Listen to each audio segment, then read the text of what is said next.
sasa hivi mali za wanaume, yaani wanachokifanya wanaiba mali za wanaume. Sasa hivi tumekamata mtu ameiba mali ya wanaume yule kule.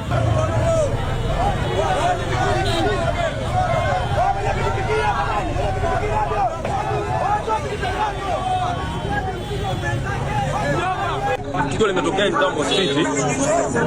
Jamaa walikuwa wanaendelea na shughuli zao. Huyu jamaa ambaye nimemkuta tukio, ambayo sehemu zake za siri zimeyeyuka, alikuwa anaendelea na shughuli zake. Sasa jamaa akaja kama akamwomba change. Bwana, naomba change. Jamaa akamwambia, bwana mimi sina. Akamwambia basi nipe jero. Akamwambia mimi jero sina. Akaenda akamgonga kwenye bega. Basi poa mwanangu. Hayo kashafika pale. Kusema poa, jamaa akaanza kuvibrate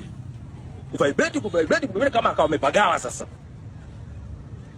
Ni kijana tu hapa anajishughulisha na shughuli zake za ufundi wa pikipiki.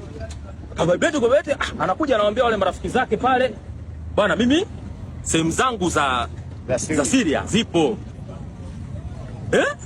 Azipo, acha utani.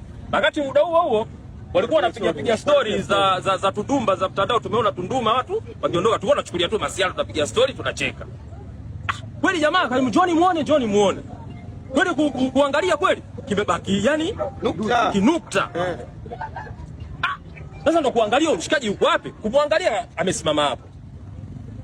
Watu wambia wewe mbona umenani, tukaanza kumkimbiza. Wanataka kuchukua kwa Masai tena. Anataka kuchukua kwa Masai tena, kuna Masai alikuwa amesimama hapa. Akaenda kumpa jero na kumba na ujeje.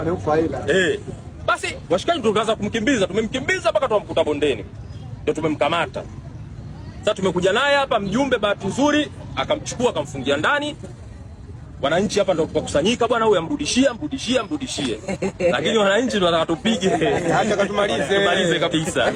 Lakini mwisho wa siku kwa mjumbe, askari wamekuja. Wamemuoji hapa.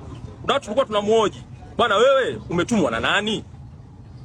Ametaja alitumwa na mchungaji. Lakini inaonekana hana witness. Yani sio kwamba kwa uhakika. Anajitetea tu, anatetemeka, anamuuliza hataki kusema. Piga kidogo ndo anasema bwana mimi hapa huyu jamaa hawezi kurudishiwa. Jamaa amechukuliwa na polisi, hawezi kurudishiwa mpaka aende aombewe, aje shehe mkuu ama aje, alimtaja nani mmoja, mchungaji mmoja mkubwa tu amemtaja hapa. Sababu ya nani hizo huwezi ukasema tu, lakini amemtaja kabisa. Unatakiwa mtaje sasa mtaje. Hapana, hiyo haitaki, sio nzuri.